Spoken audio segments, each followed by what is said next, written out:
What's up, fight fans? Welcome to Triple THS. I'm the great and powerful Wizard of Oz, Tommy Toehold. Today, Tough gets nasty, the ladies gear up for Friday night, Big Gus gets dropped, and we'll celebrate Chael's birthday. Plus a viewer comment of the week. Let's do this shit! What the fuck? Vanderlei, what are you doing here? Holy shit, you're gonna step in for Gustafsson on Saturday? April Fool! Damn it, let's do this shit.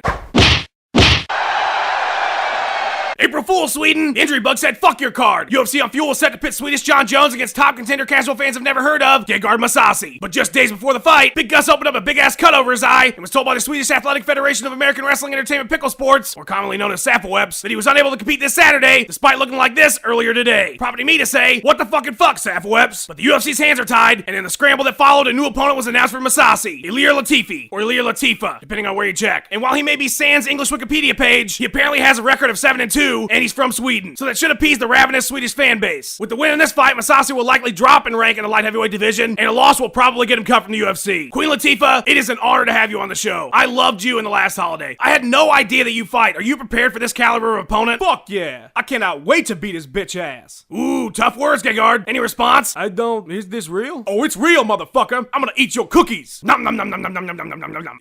Cookies? What? UNITY, bitch! Unity? Why is this happened to me? Don't you eye me, you ostrich-looking motherfucker! I will devastate your organs with giant body shots! Do you know who the fuck I am? I am Queen Latifah, motherfucker! I was in Ice Age 1 and 2! I can't catch a break. Things will get better someday, Gegard. Not again. What do you want this time, Vanderlei? What? You're retiring from fighting? That's huge news! April Fool!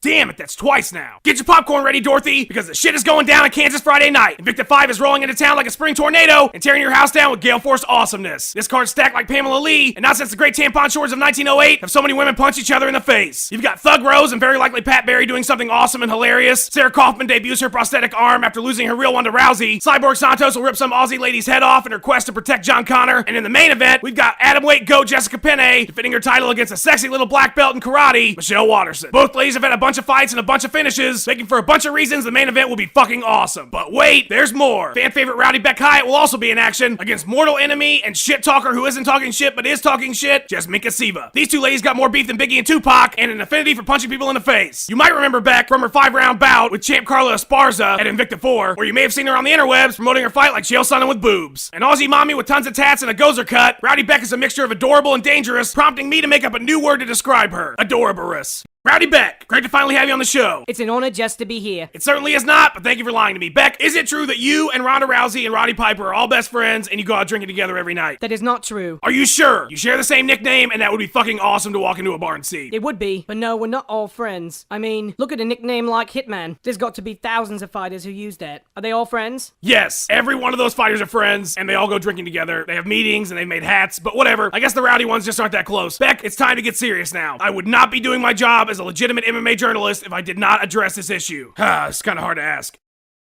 Are you a kangaroo? Yes. I knew it. Suck on that, Ariel. Boom! Your opponent's been talking hella shit. No way! God damn it, what now, Vanderlei? You've just been elected president of the United States, yeah, okay. April Fool! We know, Vanderlei. But Ilir Latifa and the women of Invicta aren't the only people fighting this April, oh no! Okay, we just did this. Poopy. Poop.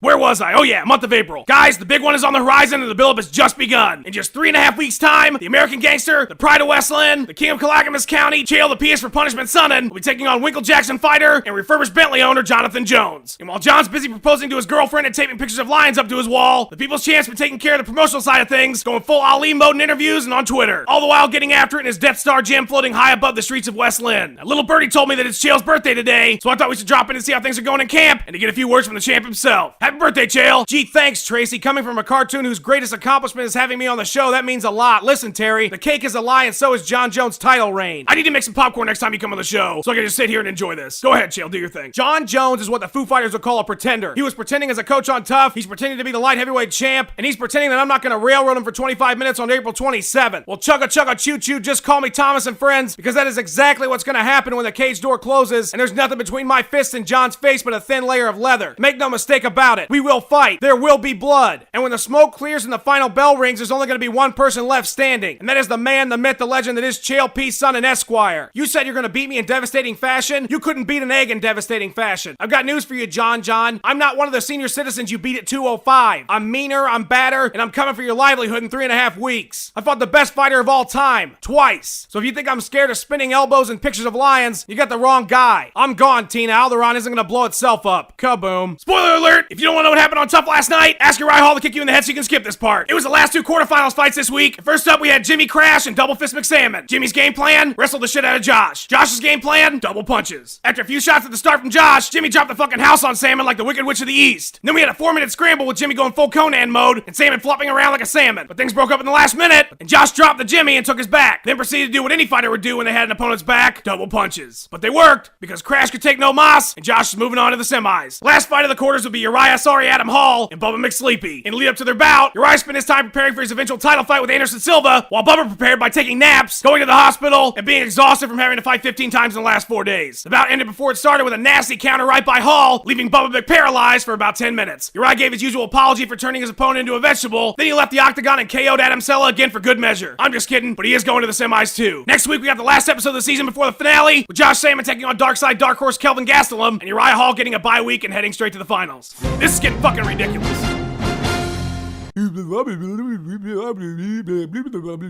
Bandy, no, okay? You're not the winner of Tough 17.